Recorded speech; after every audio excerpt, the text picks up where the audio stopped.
Alors comme ça, vous croyez que le Soleil se trouve à 150 millions de kilomètres. Ce que vous avez devant vous sont des images de notre Soleil prises par un Nikon P900, tout simplement. En haut à droite, en incrustation, vous avez ce que la NASA nous montre si l'on va sur son site pour y voir notre Soleil. Du pur Hollywood. Quelle est cette expression déjà? Ah oui, une image vaut mieux que 1000 mots. Je vous laisse apprécier.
Bien, pour faire bonne figure, nous allons maintenant regarder Vénus, toujours avec un Nikon P900.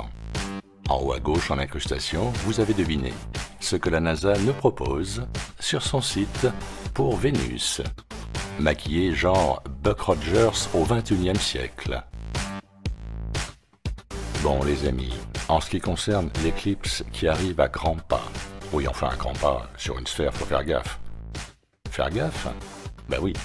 Justement, parce que, avant même de considérer la faisabilité de l'éclipse solaire du 21 août prochain sur un globe, il nous faut d'abord accepter les prérequis de la NASA, comme la courbure de la Terre et sa rotation, deux paramètres totalement invérifiables par nos sens.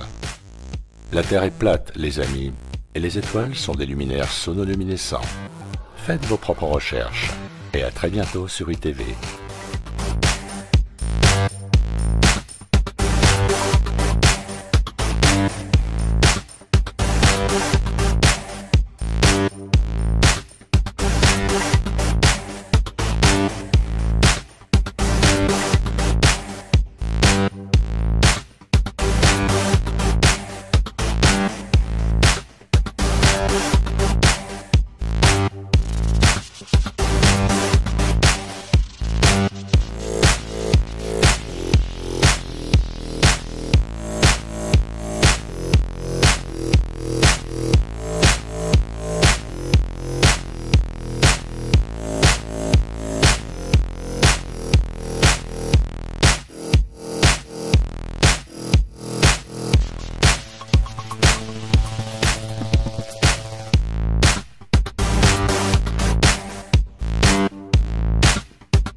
Depuis près de 500 ans, les masses ont été consciencieusement embarquées dans un conte de fées cosmiques aux proportions astronomiques.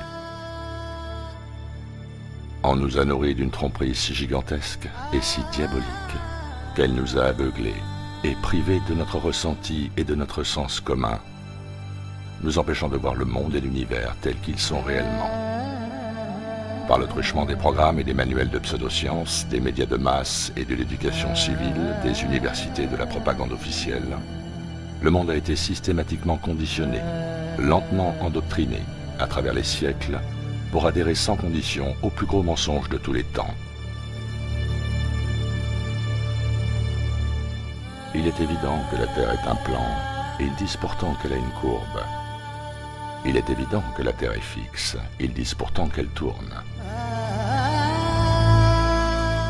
Il est évident que ce sont les cieux qui tournent autour de nous, et ils disent pourtant le contraire.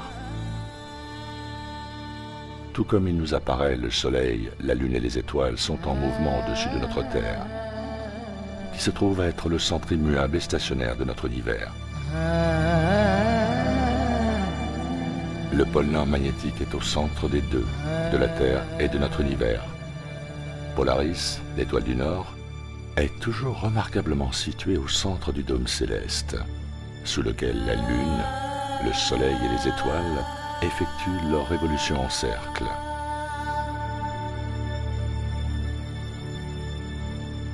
Les missions lunaires, les voyages sur Mars sont et n'ont toujours été que des canulars mis en scène et filmés par les francs-maçons ici sur Terre. Les satellites en orbite, la station spatiale, tout ça n'existe pas. Toutes les images vidéo, les photographies produites par la NASA, par Hubble ou d'autres sources officielles sont toutes des images générées par ordinateur.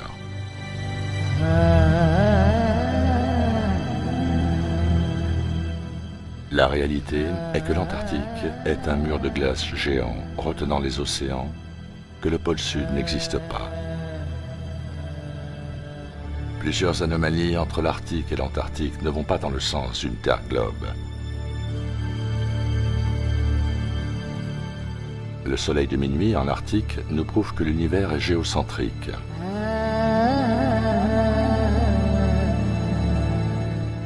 La réalité est la divine égalité du soleil et de la lune en frontières opposées, faite pour réguler les saisons, éclairer la terre et séparer le jour de la nuit. La lune n'est pas un réflecteur de lumière solaire. Il en émane une lumière unique que l'on peut démontrer et qui lui est propre.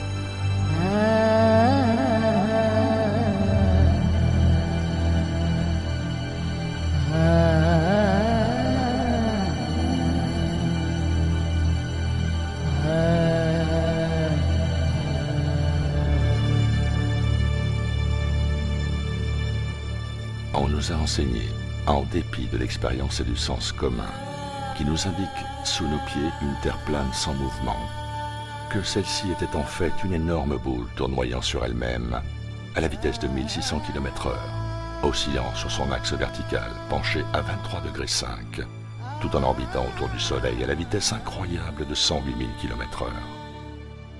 À l'intérieur d'un système solaire virevoltant lui-même à l'hallucinante allure de 805 000 km/h autour de la Voie lactée,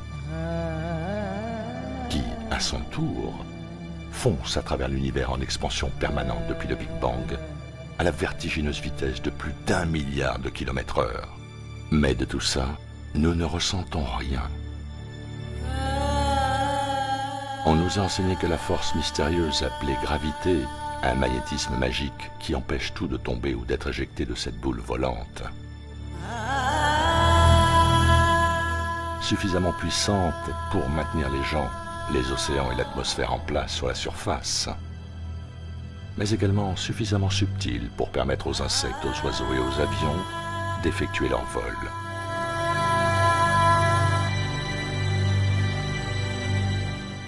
La réalité est que notre univers fut intelligemment conçu par une force créatrice, avec un objectif, une intention, certainement pas due au hasard, résultant d'un inexplicable accident cosmique. La réalité est que la vie, la conscience, l'incroyable beauté, diversité et complexité de la nature sont le résultat d'une création divine.